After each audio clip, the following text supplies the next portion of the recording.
Hello and welcome to this press briefing on the James Webb Space Telescope.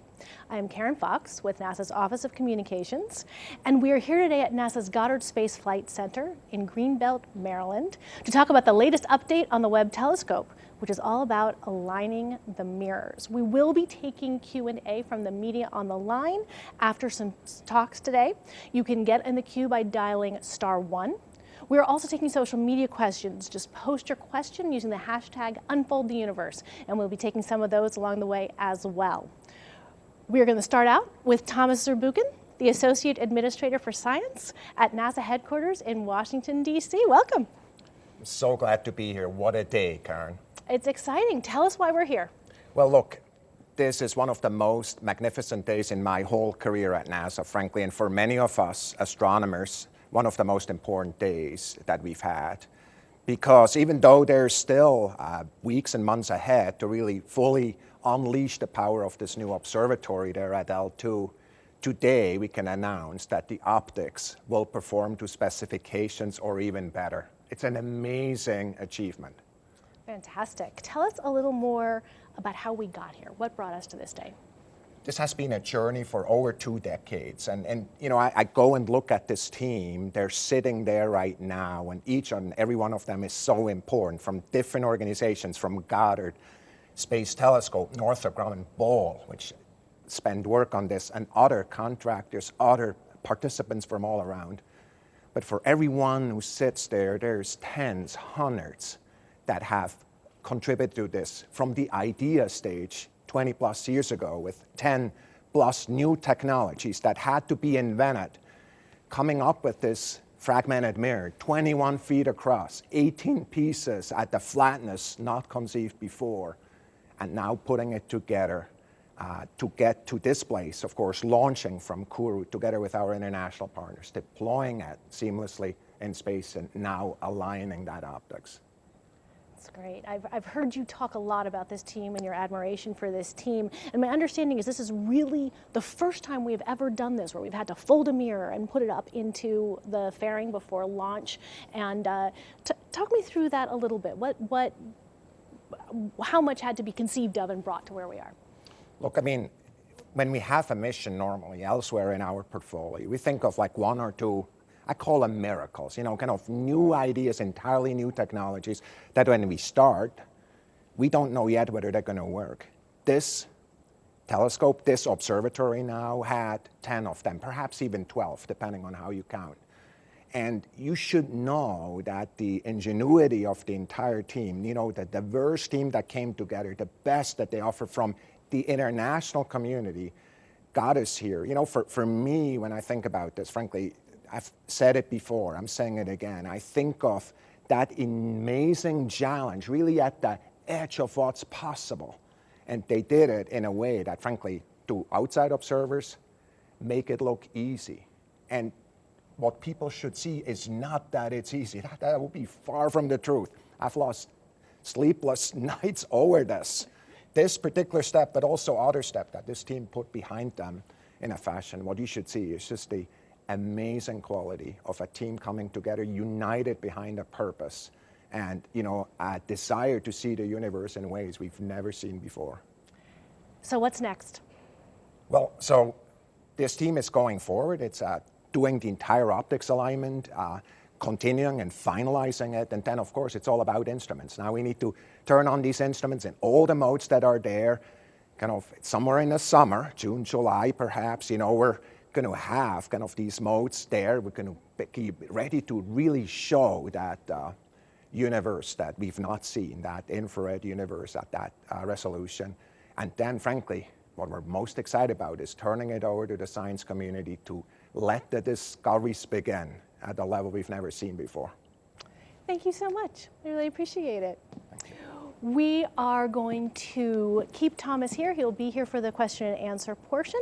But for now, we are moving on to the rest of the panel. We have a great panel here for you today. We have Feinberg, who is the Webb Optical Telescope Element Manager here at NASA Goddard. We have Erin, who is the Webb Program Manager at Aerospace in Broomfield, Colorado.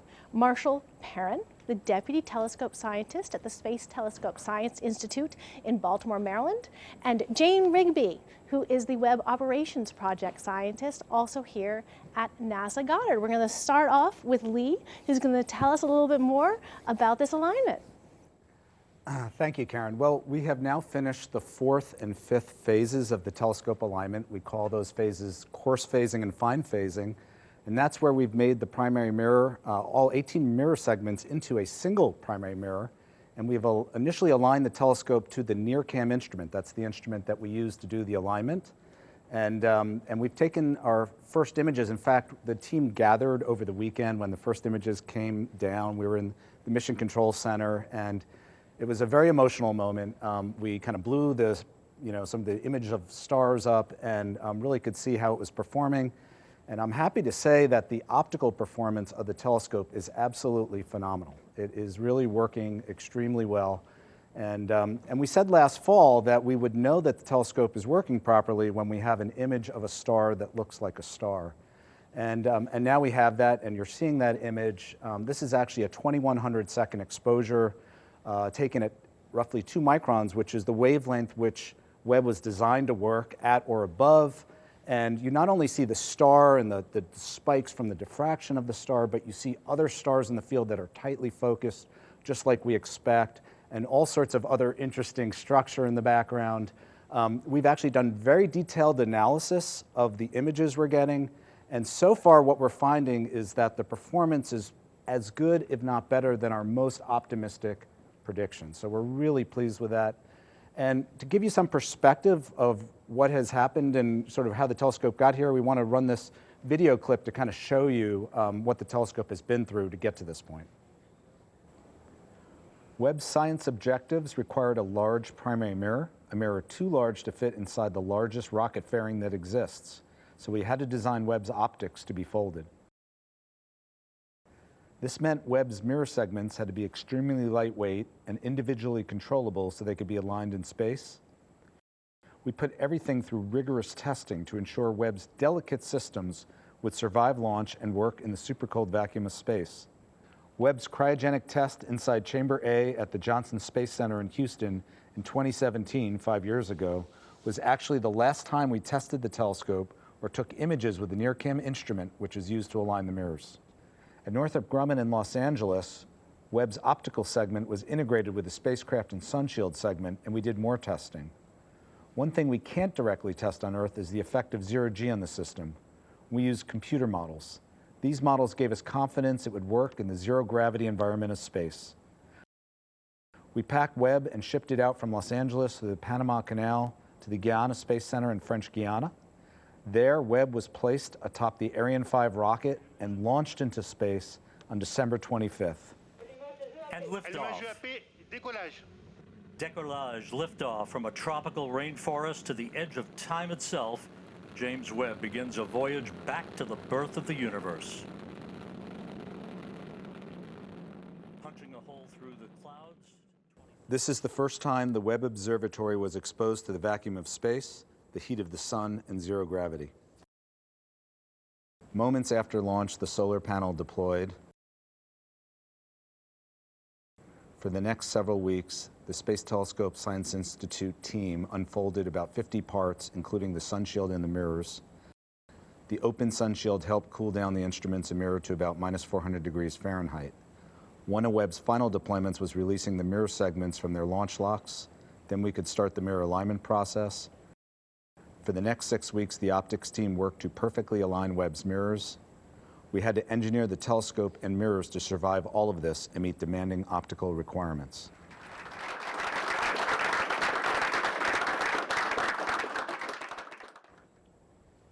So this achievement was not an accident. It took a lot of hard work and just a total commitment to excellence by a number of teams. For over 20 years, I've been fortunate enough to work with teams from Northrop Grumman, Ball Aerospace, L3 Harris. 4 different NASA centers contributed to this, as well as SAO, Space Telescope, and many other companies, as well as our collaborations with the European Space Agency and the Canadian Space Agency, and all the interfaces and all the aspects of the telescope. And with all that hard work and dedication, we We can now say it was worth it, that the telescope itself is working. We still have work to go to bring on the rest of the observatory, the rest of the instruments, finish the alignment of the telescope to the other instruments, but the optical performance is working, and we're getting very close to the point that we can turn this amazing scientific tool over to the astronomical community. And we kind of want to leave with the thought that not only have we built this amazing scientific capability for this generation, but we've sort of pioneered a new way to build large space telescopes, which we can give to the next generation and future generations. Thanks. Thank you so much, Lee. We are now moving on to Erin Wolf, who is the Webb Program Manager at Ball Aerospace. She's going to give us some details about the engineering that made all of this alignment happen. We're seeing the payoff of years of technology development. The optical hardware that we spent years manufacturing and polishing and measuring down to the tens of nanometers is working better than our most optimistic predicts. It's very exciting. We also spent a lot of time developing the algorithms and the mathematical processes that we would need to perform this alignment in space. We've never had a segmented telescope in space before, so we had to invent a whole new process. So we built a 1/6 scale model of a testbed telescope in Colorado to prove out all of those algorithms and run through the process that dictates what our mirror moves will be on the motors. And it's actually been easier in space than it was in the lab. So we use the motors on the back of the mirrors to make small adjustments to the mirror positions. And we also have that center radius of curvature actuator that can actually change the curvature and shape of each individual segment as we align and tip and tilt and piston through focus and move them all around. And the goal here is to get all 18 segments to work together as one big monolithic primary mirror. And you can really see the progression of this process through our pupil images. So a couple weeks ago, we took this pupil image. And you can see one segment's really lit up brightly with some starlight coming in, but now we have a new pupil image with all 18 segments just lit up, and it looks wonderful. So we're really excited. So far the process is working, and the hardware is performing better than requirements. We couldn't be happier. And it's just a testament, like Thomas and Lee have said, to all of the years and years of hard work that everyone has put in. People that aren't necessarily on the team now for the commissioning, but they did the technology development decades ago, the integration for many, many years. So it's really an honor to bring Webb through this process now at the end and work on all of that amazing technology development that the team did back then. Thank you to Erin. We are now going to move to Marshall Perrin with the Space Telescope Science Institute. He's going to give us more details about the alignment. Thanks. So the alignment process began after the initial deployments of Webb back in the first few weeks of this year. And those large unfolding motions that got the mirrors out to about within a millimeter or so of their desired locations. But in order to have the mirrors all act as one, they need to be lined up to just within a few nanometers of one another. That ends up being, it's a few hundred atomic diameters, the level of precision that we need here. So to do that, we stepped through a long process that the team has been preparing and practicing for many, many years, in which we begin by finding the 18 spots of light, that one from each of the mirrors, and we gather those together. We begin by aligning them all as if they were separate telescopes. We have 18 telescopes basically at this point. We're going to focus and align each of those telescopes one by one using defocused images to work out the misalignments of the mirrors and bring them to the point that each of these 18 telescopes are sharp on their own. Once we do that, we begin to stack together the spots of light. And this we call image stacking produces something that has the light gathering power of the full telescope, but not yet the sharpness. We still have the mirrors misaligned by some hundreds of microns at this point in the process. And we need to refine that alignment through a series of additional measurement steps and measure, correct, measure, correct. We use several different measurement techniques. We move the pattern of spots around the different parts of the telescope in order to measure the secondary mirror alignment between the center and the corners of the field of view. We use a prism to split the light from pairs of segments and measure the piston offsets. We can then correct those piston offsets to bring the mirrors into phase with one another. And at the end of the process, we use a set of defocused images that we take using lenses we put in the beam. And this is sort of like being at the eye doctor, and you test different lenses and see how they work. And here we're using computer and mathematical analysis to use those defocused images to measure the mirror positions with the precision of just nanometers. And we use that to dial in these very fine adjustments that bring the telescope into just an exquisite sharpness. This is a process that we've prepared and practiced for years, and we've rehearsed over the last few years, and now we've had a chance to run that plan, and it's just an absolute thrill to be able to say that everything worked. And the telescope, at no point in that process did we have any significant technical issues with the telescope. Everything's performing at or above the expectations, as was said. There were a couple places with some surprises in the data, but little surprises. The biggest one, honestly, has been just how closely it matched the models and the predictions from the ground. It has been far closer to those predictions than a lot of us had dared to hope. And we now have achieved what's called diffraction-limited alignment of the telescope. The images are focused together as finely as the laws of physics allow. This is as sharp an image as you can get from a telescope of this size.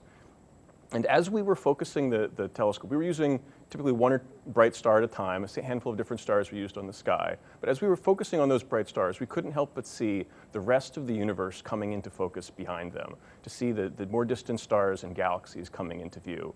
And honestly, the team was giddy at times just seeing this happen. There's no way to look at these data and not be excited at the scientific possibilities that are opening up here. We've done this over the last several months within almost exactly on schedule. There's a few things that took a little bit longer than we thought. There are some steps that went faster than we thought. And so overall, we're really within just a few days of exactly where we thought we'd be at this point, about 3 months after launch. And that sets us up to be on track for completing the rest of commissioning within the 6 months after launch and turning over to science starting midsummer. It's an amazing place to be. Thank you so much, Marshall. We have one more speaker to talk a little bit about that science that Marshall was discussing, but just a reminder, after that, we will be taking questions. For media on the line, you can press *1 to get into the queue, and for social media, post your questions with the hashtag #UnfoldTheUniverse. Thank you so much. Next, we have Jane Rigby from NASA Goddard. Thank you, Karen. So you've heard from the other speakers, but I'm just going to say it again. The telescope performance so far is everything that we dared hope. The optics work. The goal here was to build a telescope 100 times more powerful than anything we've had before. From the early engineering data that we have seen so far, we know that we're on track to meet those very demanding science requirements. The engineering images that we saw today are as sharp and as crisp as the images that Hubble can take, but are at a wavelength of light that is totally invisible to Hubble. So this is making the invisible universe snapping into very, very sharp focus. The requirement was to get to the diffraction limit at 2 microns. We nailed it. For the astronomers who are listening, at 2 microns, the point spread function has a full width at half max of 2.3 pixels. That's 70 milliarcseconds. The only way to make those images sharper is to just make a bigger mirror. Now, we took this image to characterize the sharpness, but you can't help but see those thousands of galaxies behind it, right? They're really gorgeous. Webb can't, there's no way that Webb can look for 2,000 seconds at any point in the sky and not go incredibly deeply. So, this is going to be the future from now on. Wherever we look, it's a deep field. Webb is seeing back in time to galaxies that were seeing that light as it looked billions of years ago without even really breaking a sweat. So where we are right now, we have not taken any science data yet. We are still commissioning. And so what does that mean and what's next? So right now the telescope is aligned to NIRCam, one of the science instruments. We now have to align the telescope to all 4 of the science instruments. So every one of those 4 instruments is getting a crisp image. And these 4 science instruments we have to get ready for prime time. We're getting them ready for science. One of those 4 science instruments, MIRI, which eventually is going to be the coldest thing on the observatory at 7 degrees above absolute zero, it's still cooling. So we're cooling that instrument, and we are taking the science instruments through their checkout period. And so, this is the process that this is the process where we know that, yes, these instruments are working to do the science that we need them to do. So the transition to science will happen in July, where we finish commissioning and we move into a very demanding year of science operations. We have already selected, it's prepared and ready to go, a year of really compelling, demanding science with this telescope. And I'm just so excited to see this science, which was competitively selected, right? We received more than 1,000 proposals. We picked the very best ones. So that science is going to be studying galaxies that where we're seeing the light, as we're seeing these galaxies, they're so far away that we see them as they looked only a couple 100 million years after the Big Bang. So we're seeing back in time. This is what we're going to be doing in cycle 1, to understand how galaxies like our own Milky Way formed and then evolved over 13.7 billion years of cosmic time. Webb will be studying planets that orbit other stars. And more than that, we'll be able to study the atmospheres of those planets to understand what they're made of. You know, a lot of our science is going to be understanding what stuff is made of through a process called spectroscopy. You know, what are the atmospheres made of? What are galaxies made of? Fundamentally, this telescope is going to explore how we got here and what's out there. And you know, what's out there in our gorgeous universe, and that's just starting to come into view now. Thank you so much, Jane. We're going to move on to the question and answer portion. We're going to open up the mics for the first question, please.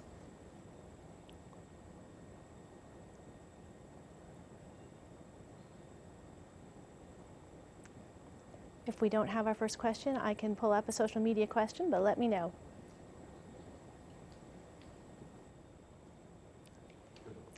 I'm going to go to a social media question while we work that out. We have a question from Peter on Facebook, who is asking, what about pointing the telescope at different stars? How is it going to rotate? Are there actuators to facilitate this, or does the entire spacecraft move? You want to take it or should I? Yeah. Okay. So the way Webb moves, some people think the telescope moves with respect to the sun shield, but that's not the case. The telescope and the sun shield all move as a single object, so the whole observatory tips and tilts to move across the sky. The way that happens is there's a thing called reaction wheels. These are, in essence, big spinning wheels like a gyroscope within the body of the observatory, and they spin one way to spin the whole telescope the other way, and that lets the telescope track across the sky. We then have a fine guidance sensor.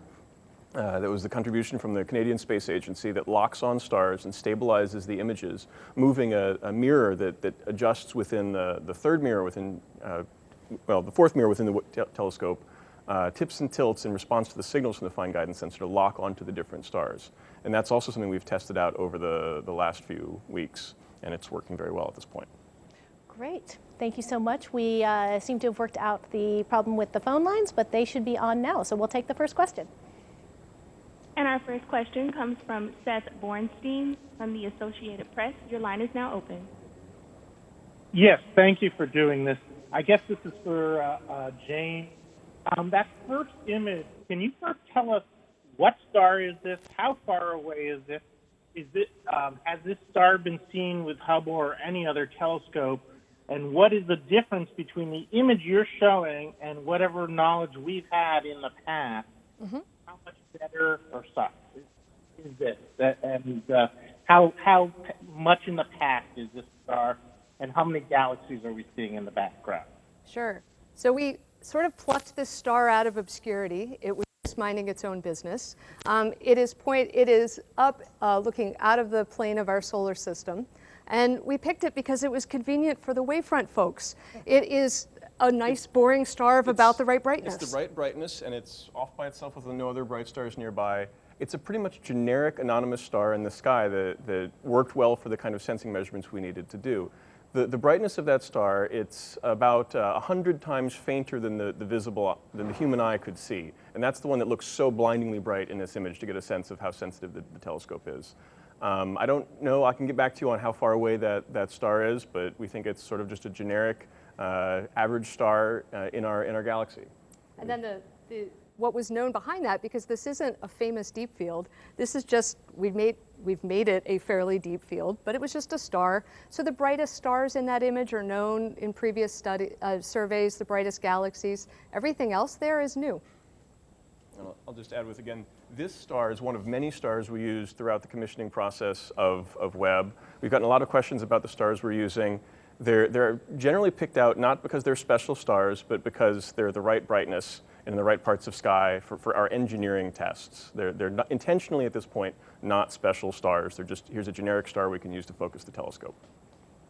Thank you very much. We will go on to our next question, please. Our next question is from Chris Jebhart from NASA Space Flight. Your line is now open. Hi. Yes, thank you so much. Wondering, looking out a little bit ahead to the rest of the mirror alignments, you mentioned that you have to align it to each of the instruments. So I'm wondering, is each time the telescope observes something, do you have to basically realign it to each of the instruments, or are you trying to find one alignment that works for them all? And in particular, like how would that work going forward with practical observations in terms of seeing all the way back and seeing very, very close objects in our own solar system? Seems like an Erin question. Yeah, I can answer that. That's a good question. You know, we initially aligned to NIRCam as an instrument because it has some of those special optics in the filter wheel that Marshall mentioned, just for our alignment process. Now that we've gone through that fine alignment process with NIRCam, we will take a look at the other instruments across the field of view, and we'll balance the alignment of the entire telescope to all 4 of the instruments so that they're all in focus and they're all nice and sharp. But once we're done with that process, then we leave it alone, basically, and we only do maintenance operations, is what we call them. So every couple days, we'll take a measurement and see how the alignment looks, see how the wavefront looks, and if it's drifted a little bit, maybe for thermal drift or other reasons, then we can make a tiny correction. We'll still be making only nanometer size moves at that point, so we won't be realigning the telescope. We'll just keep it in focus and maintain it throughout mission life. Thanks. We are ready for our next question. Thank you. Our next question comes from Alicia Saucer from Mashable. Your line is now open. Hi, thank you for doing this and congrats. I was hoping just for the general public, could you explain the features of the image? In other words, what's causing those big, bright spike structures and what's giving the image its red color? Thanks. Yeah, so I can help you a little bit. So first of all, the color, that's actually the colors that we used, the engineers used to display it, but the actual light that's coming in is infrared light, which you would not normally be able to see with your eye. So we wound up using red to help us see the contrast in the image, and that's what we're displaying here.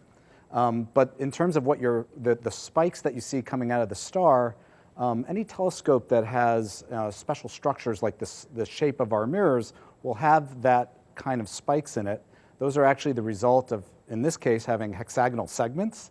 So we have these 6-sided mirrors, and we also have our struts, the things that hold the secondary mirror up. And because of the sort of the waves that light travels in, that actually causes something called diffraction that makes those spikes. And you see that most intensely when you have a very bright star. In the other stars in the field, you don't see it as much because they're dimmer and those effects are harder to see. And that's why you only see it in that very bright star. Thank you so much, Marshall. We are going to continue with some more media questions. Next one's up. All right, and our next question is from Bill Harwood from CBS News. Your line is now open.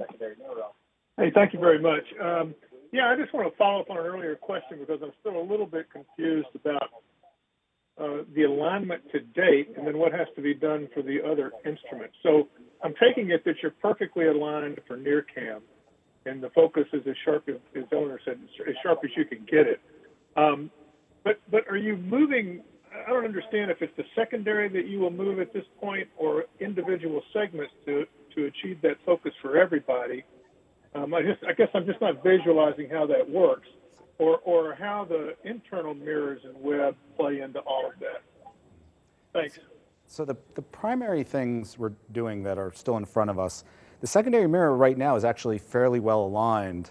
And we know that not just because of the star that we just showed you, but the other stars in that field tell us it's pretty well aligned. But we want to make it as good as possible so that it's balanced for all 4 instruments. So we do have to do a little bit of very small tweaks to the secondary mirror alignment. And then also the instruments themselves, several of the instruments have the ability to focus internally to the instrument. And that's something we still need to do, is to get them focused once the telescope itself is fully aligned and fully focused in a way that balances all 4 instruments. It's a very minor change that's in front of us, but when you're trying to do sort of transformative science, you have to really get to the ultimate performance. And it'll be a few weeks to do this, but we will be able to leave the telescope from that time forward. Thank you so much, Lee. And we will move on to our next question, please, from the media. Our next question comes from Eileen Woodward from WSJ. Your line is now open. Hi, thank you so much for this. I just wanted to ask, do you think that you have sort of passed the performance Rubicon in terms of between now and June and July, when you expect to start scientific observations and see first imagery of that deep universe? Do you anticipate any problems between then and now? Like, it seems to me like coarse and fine phasing were sort of the big thing that we wanted to achieve, and you've done so. But I'm curious if you anticipate any issues between now and then. We'll start out with Thomas for that question. So I'm really interested in other answers, actually. I just want to tell you, of all the sleepless nights I've had and kind of the worries I've had, they're all behind us now. And it's not because there's no path ahead. There's still a mountain to climb. There's important tests that need to be done and important things that need to be proven, such as the alignment. As also all the modalities in each one of the instruments needs to be tested and calibrated. So there's important stuff ahead. But I want to tell you, kind of what's behind us. We're way up that mountain now. We're way up that mountain. Yes, there's a path ahead. And in our world, there's always a path ahead. We never go say, we're done, we can take it easy now. So kind of the way we create success is by, frankly, focusing on the issues that are still ahead and we're worrying about. But I'm interested in other opinions or other statements to that. Well, I do want to say one thing is, we do know now that we built the right telescope in terms of the optics. That is not going to change. And that's something that the fine phasing process has brought out. We've been able to analyze those images, and we know we built the right telescope. And of course, that's a big deal. And so that's partially why we're here today. But as Thomas said and others have said, there is work to go. So we're not there on the entire observatory. But just to take that image, that was a 2100 second image. A lot of things had to work. We had to be able to point. We had to be able to, guide, which means kind of track on that star precisely. It was a fairly long period of time that we took that image. So there's a lot of things that are working really well, but there is more work to go. All right, thank you. We will go to the next question from the phone lines. And our next question comes from Alexandria Witt from Nature Magazine. Your line is now open. Great, thank you. My question is for Jane Rigby. Can you just fast forward a little bit more to sort of first science again? We hear dates of June, July. Can you be a little bit more precise on when we'll have more timing on which of those dates, which of those months is accurate? And also, what do we know about kind of the super secret first science observations that are going to be made? Have those targets been chosen? I know you can't tell us what they are, but have those targets been chosen? Okay, in reverse order. Yes, the targets have been chosen for the super secret first images that will be released. The science targets, of course, have all been chosen. We've selected more than a full year of science, and those targets have been chosen, and those programs have been fully specified. The computer files that tell Webb how to take the data, we have all those in hand. As far as the specifics, we will start science operations when we are done with commissioning. Commissioning is nominally 6 months long. We launched on Christmas Day, so that would be the end of June. Great, thank you. Moving on to the next question, please. All right, and our next question comes from Passant Ravi from Inverse. Your line is now open.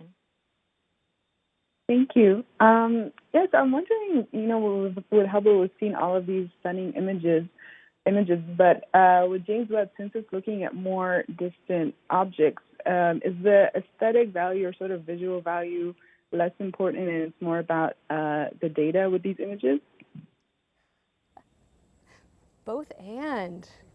Like, I mean, they're gorgeous. They're gorgeous. Like, you can't help but enjoy seeing the distant universe. Part of why we're all astronomers is to study the stars, because many of us up here on stage, looked at the sky as kids or looked at pictures from Hubble and other telescopes and said, that's amazing. But in addition, we want to make the technical scientific measurements. And some of the measurements we make with Webb will be not as visually stunning. There will be series of lines. There will be the spectra. Some of the measurements with Webb will be, I think, even more stunning. Multicolor imagery. There's 2 instruments on Webb that have what's called an integral field spectrograph that gives you an image, but not in 3 colors, but in thousands of colors at once. And those are going to be some really neat data to see. And that's part of the complexity with calibrating the instruments. So I think, just like with Hubble, there are some Hubble images that we take that do have deep aesthetic value and that they have scientific value. And it's always a both and. yeah, and some of what we're getting from the spectroscopy, we'll be telling you how galaxies are rotating and how the gas in those galaxies is getting blown out of them by supernova. And we'll be determining what the composition of what the gas in galaxies is and the composition of the atmospheres of planets. So that, maybe it's a little bit geekier, but what you get out of it is really, really cool. So we will both be doing stuff that makes us giddy and happy and always gorgeous, and stuff where we say, oh my God, now we know what that's made of that we never did before. It's a great answer. I'm looking for a lot of giddy and happy as we go forward. All right, we'll take the next question, please. Our next question comes from George Dvorsky from Gizmodo. Your line is now open. Hey guys, thank you very much for doing this. I just want to go back again to any potential issues that may still be encountered as the commissioning phase continues. And I'm just hoping that you guys could be a bit more specific. In particular, when it comes to the instrumentation, the upcoming steps, are there any potential points of failure that could really disrupt the unveiling of the telescope? And I know that Thomas already said that nothing's going to keep him up at night anymore, but I'm wondering if the rest of the team agrees with that. Are there any steps that are really still kind of harrowing or problematic that could really disrupt the process? Thanks, guys. I could take that one. So, we've had days on this project where if it didn't work, we were going to go home, right? If the sunshield hadn't come out, well, then we don't have a mission. If the secondary mirror hadn't deployed, we call it secondary not because it's not important, but because it's the second after the primary, right? If the secondary hadn't come out, all that beautiful light coming into the primary was just going to bounce off into space forever. And we wouldn't detect it. So there were parts on this mission where it's like, well, this is going to work or we're done. We're past those points now. That's what Thomas was getting at. And we're now to the stage where if things don't work, we're looking at we're looking at partial degradation of the total science return. We have 4 science instruments. All 4 of them have turned on and said, hi, our aliveness check says we're okay. For 3 of those instruments, we have data. They're coming back. Yes, this is looking okay. It's early days. MIRI has to cool from, it's in the temperatures in the 90s right now, 90 Kelvin, 90-something Kelvin. It needs to get down to 7 Kelvin. So that's something that I'm looking at, right? This has this closed circuit refrigerator that recirculates helium to chill MIRI much colder than the rest of the science instruments. So that's something where, okay, that's a big deal. We want to get MIRI cold. But we're now looking at where, yes, space is a dangerous environment, and Webb is up there in space, and every day we have to keep it safe, and there's work to do that. But most of what we're looking at going forward is if things don't work, we're looking at gradual degradation of the total return rather than shows over folks. And a key thing about the telescope is the telescope feeds all 4 instruments. So when the telescope doesn't work, then that really affects the entire mission. And we're now beyond that point. Now, there's always the potential that some subsystem might, not work at some point. That happens, but we have a lot of redundancy in all of our electrical systems. So from the point of view of having a working observatory, as Jane said, we're in very good shape. And so now we're really going to be focusing more on individual instruments and bringing them online. Thank you so much. We will take the next question from the phone lines, please. Our next question comes from Marina Quarren from Atlantic. Your line is now open. Hi, everyone. Can you tell us more about the group that chose the top secret targets for the first big image release? How big is the group? Who was involved and from which institutions? And when exactly was the list of targets finalized? Thank you.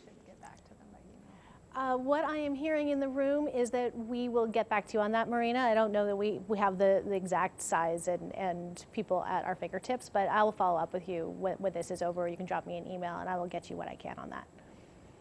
Do you have another second question, given that we couldn't answer your first? I do. Thank you. Go for it. Can you tell us, so we've heard a bit about the star at the center of this image. Can you tell us more about the galaxies that are in the background, how far they are, and how does this compare to how Webb will see galaxies in the future? How closer will it get? All right, well, I guess I'm the galaxy geek in this crowd. Okay, so as we said, this wasn't a famous deep field. This isn't a place where we studied where we've known what's out there. Just eyeballing it, I mean, we got those data, they came down Saturday night, so I was eyeballing them Sunday morning in my pajamas. And yeah, they're like, they're several billion light years away, but would actually have to take some spectroscopy to get you a better answer than that. We can do spectroscopy once we get the science instruments ready to go. And so that's the sort of thing that Webb will be able to do once we get into normal science operations.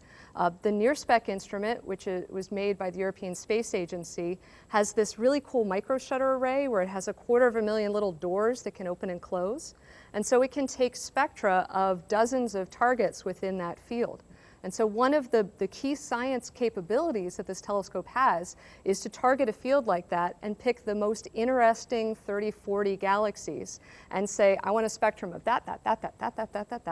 And with that, you know exactly how far away each of those galaxies are, and depending how you do it, you understand how much heavy elements, carbon, oxygen, nitrogen, those galaxies have relative to hydrogen. So that tells you how many times the gas in those galaxies has gone through stars and then exploded in supernovae. I'd like to add just one thing to that, which is that we picked this field just for the wavefront sensing calibration. It was not chosen for these galaxies, but all the data we're taking in commissioning is going to be public when we get to the end of commissioning in June. And so, scientists out there, they're grad students at some university, can download these data in June and start answering these questions from this and all the other data that's taken during this commissioning process. June or July? June or July. Okay. When we get done. When we get done. When we get past that, all of the calibration data, including these images around the fine phasing target in multiple wavelengths, we're just going to let that data out to the scientific community along with those other observations.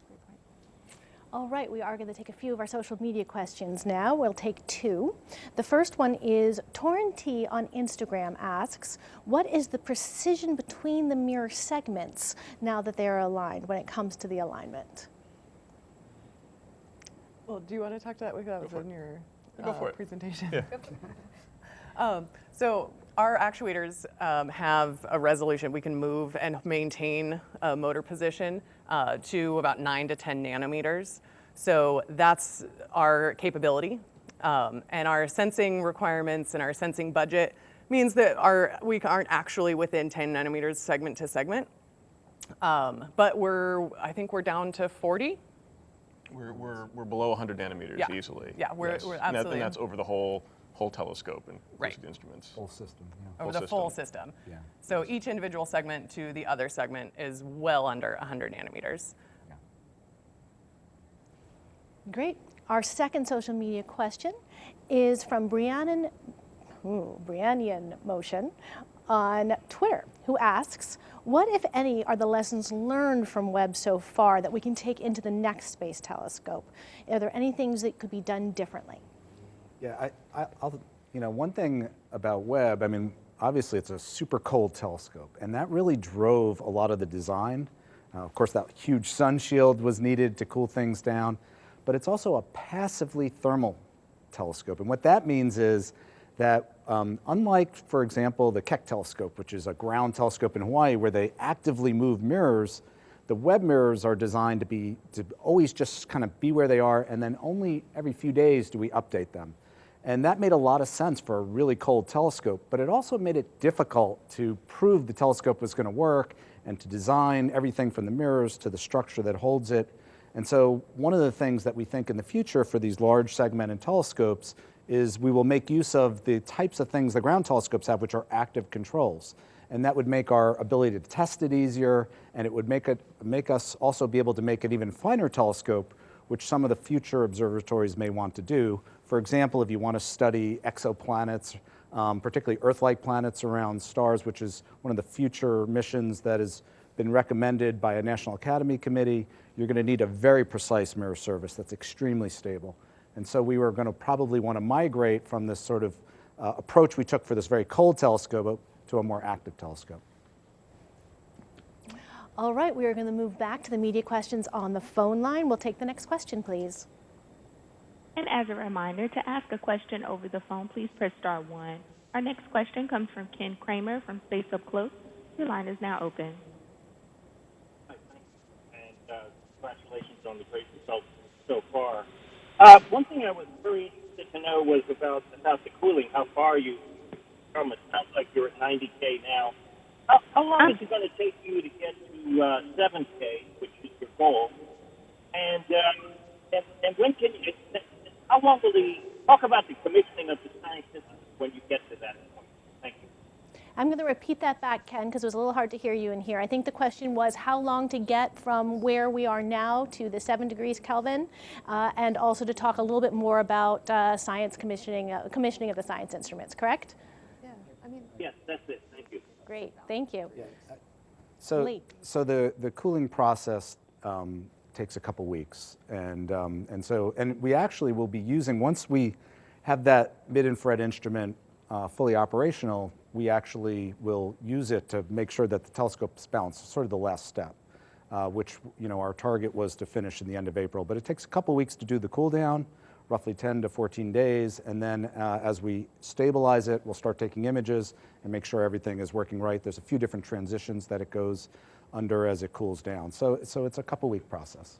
I'll just add the detail that the cooler has its own complicated calibration process. Just like the telescope has a multi-step process. This is not just a refrigerator that you turn on, but has its own, I think it's a 6-step process. And I believe they're right now on the 3rd stage of that cool down process. The 4th stage will begin about a week from now. And that's really going to accelerate the cooling of MIRI. And did we really address what's happening with science commissioning next with commissioning instruments? Do you want to mention just what our next steps are? Yeah, it was just what's happening next for commissioning of the science instruments. We covered some of that. Let's see. So science instruments, MIRI has to get cold. That is the really big one. We're walking through for each instrument, there's a set of activities that each one has to show that it is working. And it's things like stepping through the filter wheel and making sure that you get every position in the filter wheel that you want. Getting the darks, because to understand the properties of the detector so that we can take that out, so that we're seeing the sky and not what the detectors are doing. So we're doing every step in that to get those instruments ready for science. Thank you. We are taking 2 more media questions. We'll take the next one, please. And our next question comes from Irene Klotz from Aviation Week. Your line is now open. Thanks very much. I have 2 questions. Well, one question for Jane and then for Thomas. Are you seeing any impacts in the JWST science community over the situation in Ukraine? Are there any Russian astronomers, astrophysicists involved in any of that first-year science? And for Thomas, can you address that same question more generally to the NASA science program? Thanks. So thank you, Irene. Unfortunately, I'm going to have to circle up with you afterwards. We're going to try and stick to some of the science and the alignment right now, but I will get you any information and updated statements we have. So I'll circle up with you as soon as we're done here. If you have another question, I would take it. Otherwise, we can go to the next one. Oh, can Thomas not address that question either? Yeah, we'll stick to responding offline. Thank you. And our next question comes from Daniel Figuera from R Drone UI. Your line is now open. Hi, how you doing? Thank you for this. Congratulations to all. I think this question could be for Thomas. And given the little lifetime of this beautiful telescope, NASA could be doing some plans to refuel the telescope to get more lifetime on this? So you're right that every time we build a telescope, we think about how long we can operate it. I want to tell you that the delivery by Arianespace and the European Space Agency was just fabulous. Frankly, the lifetime of the telescope that we initially said at about a decade or so is, we believe, exceeded based on what we see there. As we're kind of learning how to operate and point in the sky, the estimates of the lifetime will really become more accurate. So as we come to the end of commissioning, I'm sure we'll give a much more accurate update. I don't know, Lee, whether there's anything you can say already now that you haven't already said. You were the person who talked about lifetime before, but that's what's on our mind. Yeah, I think Mike mentioned during one of the press events that he thought it would be 20 years. And the one thing I can add is that on the actuators, they will last as long as the rest of the observatory. They're working exactly the way we expected. They have a very long lifetime, so there's no changes to anything in the sense of the lifetime of the system. And I don't think there's any new updates, but as Thomas mentioned, as we go through commissioning, there might be some other additional updates from the systems team. Okay, if there is opportunity to make a new question. I think we do have time, yes. Go right ahead. Okay, what will be the next target of when science starts inside the solar system? Inside the solar system. There is an early release science program to study either Jupiter or Saturn, to study the gas giants in our own solar system, and in particular their moons. So there is a program to do that has been competitively selected and is in the queue.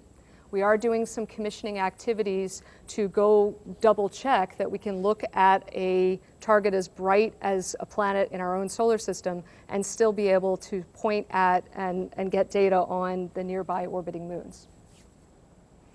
There are also some approved programs to do Trojan asteroids, and there's an approved program to study those asteroids that are interstellar visitors from our solar system, from other, asteroids that have come in from outside our solar system. Right, Jane, and of course the reason these are such a high priority and they did so well in the reviews is of course, as we have other missions actually exploring the solar system, the information that we can get from this amazing telescope will really help us run these missions better. Lucy is on its way to the very bodies that you just talked about, and yesterday I met with the Clipper team that, of course, is going to launch in 2024, that amazing mission to go to Europa, which is one of those moons that you just talked about. Thank you so much to everybody who has watched today, who was on the line asking questions, and who has talked to us today. We are going to finish up now. You can follow along and learn more about this amazing telescope and what's coming up this summer and all of the incredible science that we have talked about here today on nasa.gov/webb, that's W-E-B-B. You can also follow along in the social media conversation using #UnfoldTheUniverse. And of course, nasa.gov is going to tell you all about the way that Webb interacts with all these other incredible science missions and all that we're doing in the solar system and beyond. Thank you so much for being here today. Goodbye.